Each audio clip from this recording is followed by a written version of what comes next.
जी बिल्कुल। पाकिस्तान ऐं भारत विच में हलंदड़ छिकताणबाद जेको आहे सिंध इम्प्रूवमेंट प्रोजेक्ट तहत सखर बिराज जे दरवाज़नि जी तब्दीली वारो कमु जेको हलंदड़ हो उहो फ़िलहाल जेको आहे चीनी इंजीनियरनि कमु करण खां लाचारी ॾेखारे छॾी आहे। इन हवाले सां project director Sindh improvement project Pritam Das ऐं इंजीनियर अब्दुल फताह मेमन सां जॾहिं असांजी ॻाल्हि ॿोल थी त उन्हनि जो इहो चवणु हो त सिक्योरिटी इदारनि ऐं हुकूमत पारां जेको आहे असांखे जेको आहे सिक्योरिटी जे ख़दशनि सबबु जेको आहे चीनी इंजीनियरनि खे आगाह कयो आहे त उहे जेके आहिनि पंहिंजे कैंपनि ताईं महदूद रहनि ऐं कमु जेको आहे फ़िलहाल जेको आहे उहे चीनी इंजीनियर न कनि, जंहिंजे करे गुज़िरियल ॾींहं खां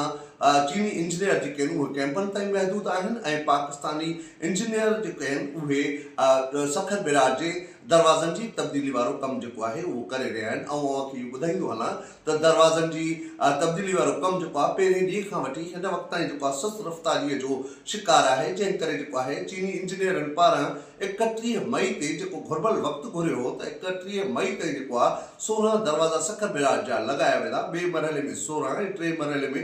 16 टोटल जेको 54 दरवाज़ा जेके आहिनि सखर बिराज जा तब्दील कया वेंदा। उन लाइ जेको आहे 17 बिलियन रुपयनि जो सिंध इम्प्रूवमेंट प्रोजेक्ट खे जेको आहे इहो ठेको ॾिनो वियो हो ऐं उनजो ज़िम्मो जेको आहे दरवाज़नि जी तब्दीली वारो जेको ज़िम्मो आहे उहो खंयो हो चीनी इंजीनियरनि। 50 चीनी इंजीनियरनि जी मुश्तमिल टीम जेका आहे उहा सखर पहुतल हुई ऐं पंहिंजो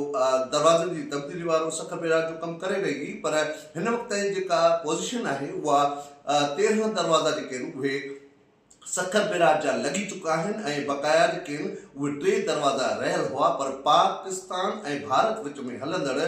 छिकताण वारी सूरत हाल बाद जेको आहे चीनी इंजीनियरनि कमु करण खां लाचारी ॾेखारी आहे ऐं जेको आहे दरवाज़नि जी तब्दीली वारो कमु जेको आहे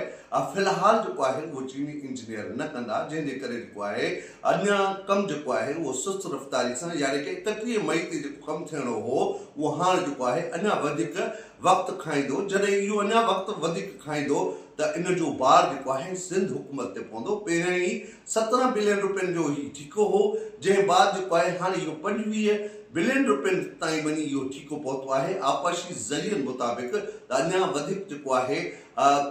भार पवंदो सिंध हुकूमत ते। हाणे ॾिसणो इहो आहे त चीनी इंजीनियर जेके उहे कॾहिं दरवाज़नि जी तब्दीली वारो कमु शुरू कंदा।